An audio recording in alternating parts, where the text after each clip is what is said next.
आइए अब ऐसी शख्सियत को बुलाना चाहता हूं जो किसी तारीफ की मोहताज नहीं है। नौजवान दिलों की धड़कन, शेर हिंदुस्तान, हबीब मिल्लत आली जनाब अकबरुद्दीन साहब को इन चार मिसरों से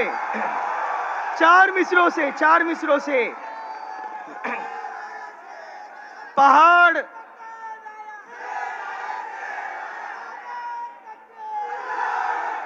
पहाड़ पहाड़ अज़्म का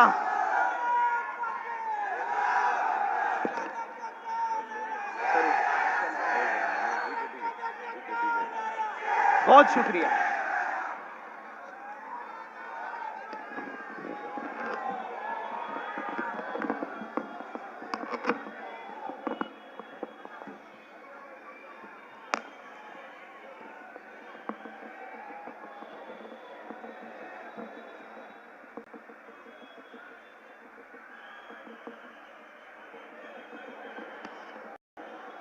औज़ु बिल्लाहि मिनश शैतानिर रजीम, बिस्मिल्लाहिर रहमानिर रहीम। सैनशीन पर तशरीफ फरमा हाफिज एजाज अहमद साहब, मजलिस इत्तेहाद अल मुस्लिमीन के उम्मीदवार जनाब अतीक अहमद खान साहब, मेरे साथी रुकने असम्बली जनाब अहमद बलाला साहब, महमूद हुसैन इंजीनियर साहब, हाजी अब्दुल हमीद साहब, फैसल साहब, तफसीर साहब और मजलिस इत्तेहाद अल मुस्लिमीन के उम्मीदवार अतीक अहमद खान साहब के हक में दस्तबरदार होने वाले शेख महबूब साहब, सुनने वाले बुजुर्गों, नौजवान साथियों और घरों में बैठकर सुनने वाली मेरी इज़्ज़त-ए-माब पर्दानशीन माँ और बहनों, इंतखाबात और इंतखाबी सरगर्मियां अपनी आखिरी मराहल में है। कल का एक दिन और परसों 5 बजे इंतखाबी सरगर्मियां अपने अख्तिताम पर आएंगी और महाराष्ट्र की आवाम अपने पसंद के उम्मीदवार का इंतखाब करेगी और इस इंतखाब में कामयाब होने वाले अपने हलके के नुमाइंदे बनकर अपने हलके की आवाम के मसाइल की नुमाइंदगी करेंगे। और आपने भी इंतखाबी सरगर्मियों के आगाज से लेकर आज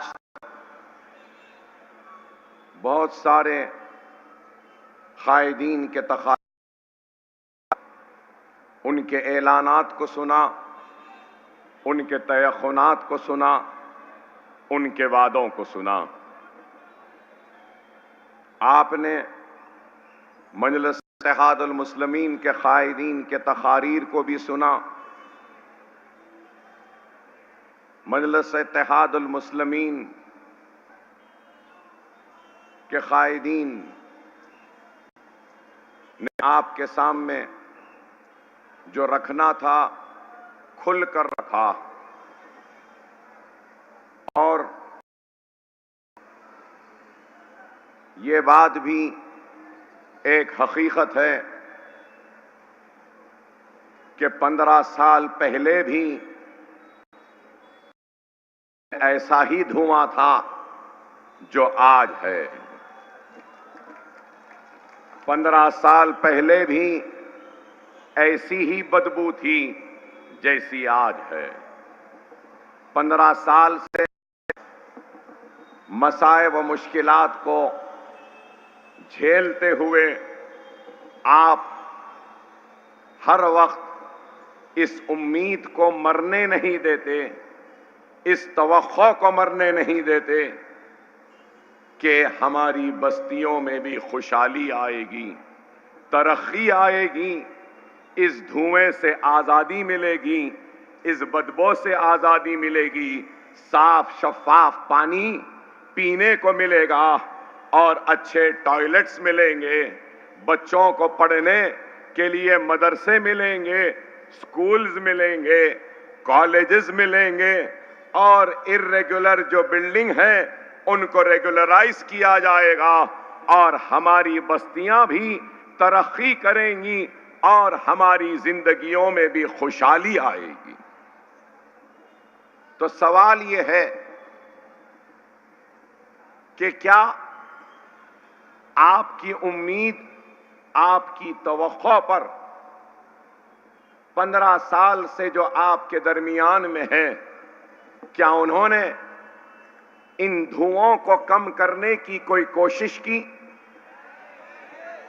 इस पोल्यूशन का खात्मा करने की कोई मंसूबाबंदी की? कचरा जो बरसा बरस से फेंका जा रहा है, इस कचरे के लिए कोई मंसूबा बनाया, कोई प्रोग्राम बनाया? इस कचरे को कम करने का कोई मंसूबा नहीं।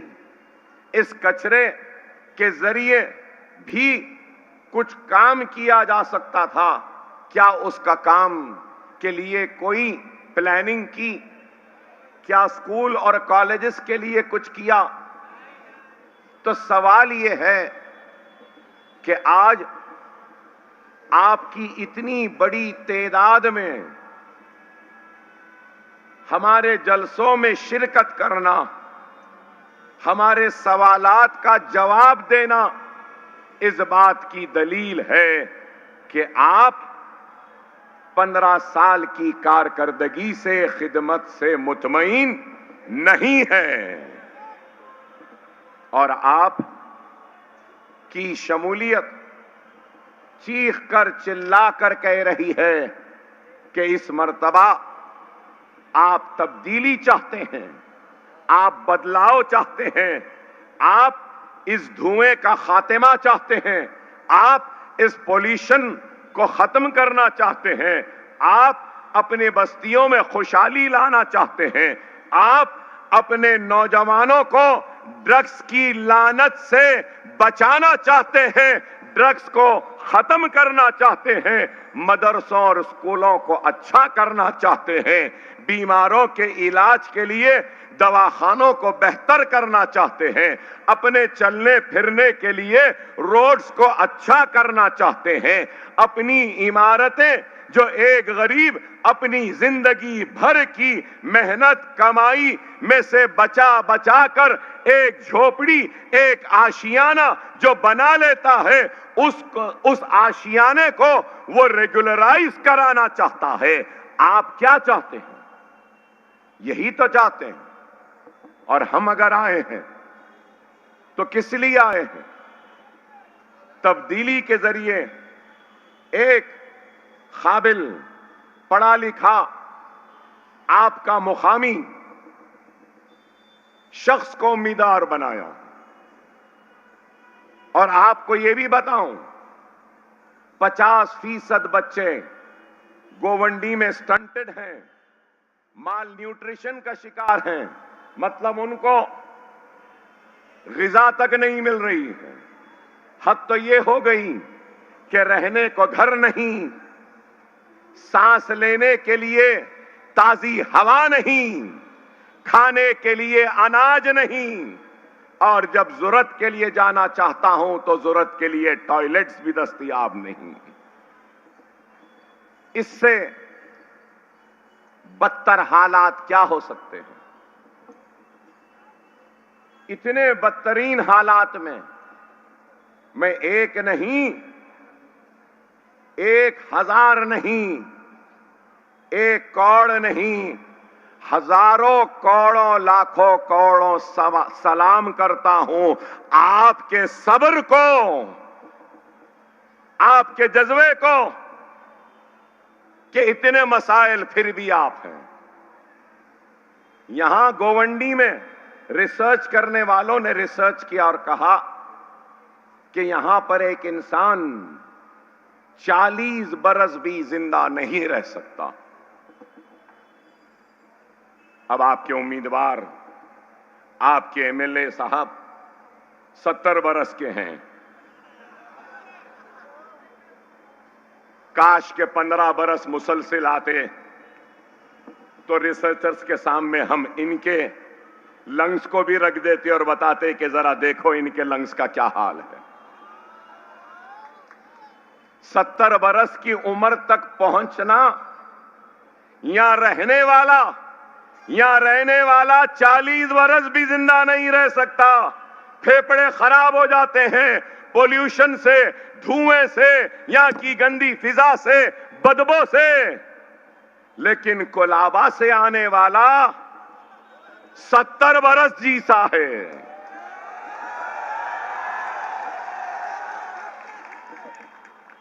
अब 70 बरस, आइंदा 5 बरस में 75 बरस के।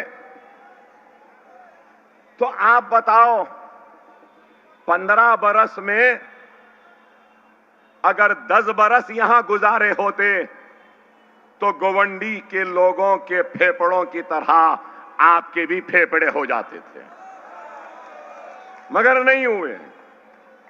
मगर मैं कभी किसी के लिए गलत नहीं कहूंगा, हक कह रहा हूं। इनके लिए भी मैं दुआ करूंगा कि अल्लाह इनको और लंबी उम्र दे, अल्लाह इनको और सेहत दे। मगर ए अल्लाह, इनको अब हमारे ऊपर मुसल्लत ना कर। सही है ना? सही है ना? हमको बदलाव चाहिए, तब्दीली चाहिए।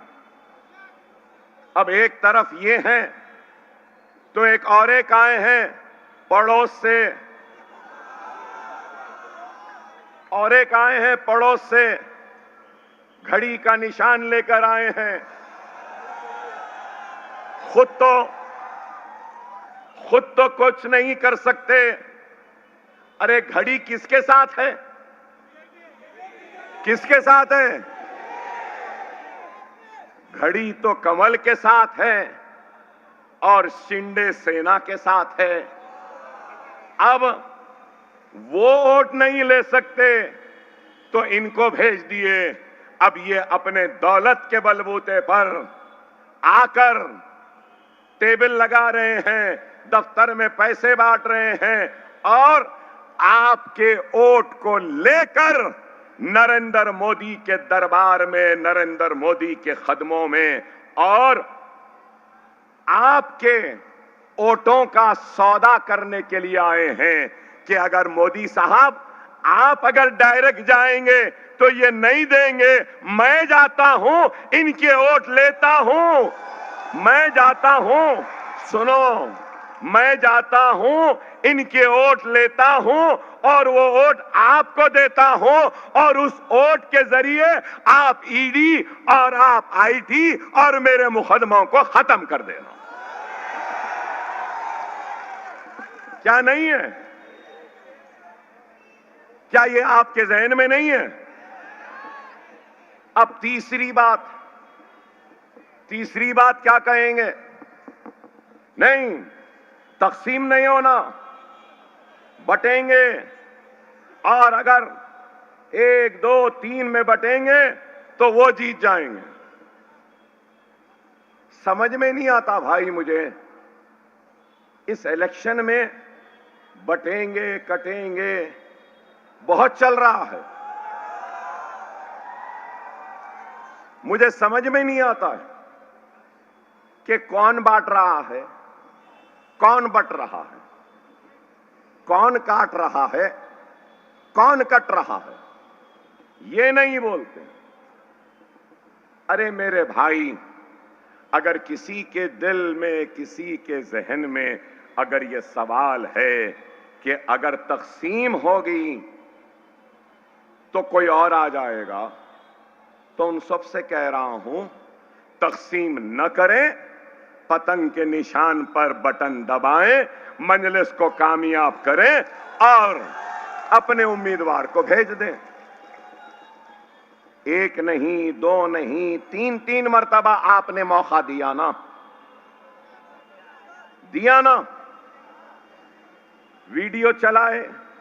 10 साल पहले अकबर साहब ऐसा बोले, देखो बोल रहे हैं। हां, 10 साल पहले जो बोला वो जब सही था, अब जो कह रहा हूं आज के हिसाब से ये सही है। जब तुम बाल ठाकरे से लड़ते थे, जब तुम शिवसेना से लड़ते थे, जब तुम मुंबई के फिसादात में आगे बढ़ते थे, जब तुम हमारे साथी बनते थे, लेकिन अफसोस कि आज तुम जिस बाल ठाकरे से जब लड़े थे, आज उसी बाल ठाकरे के साथ हाथ मिलाकर खड़े हो। यही शिकवा है, यही शिकायत है।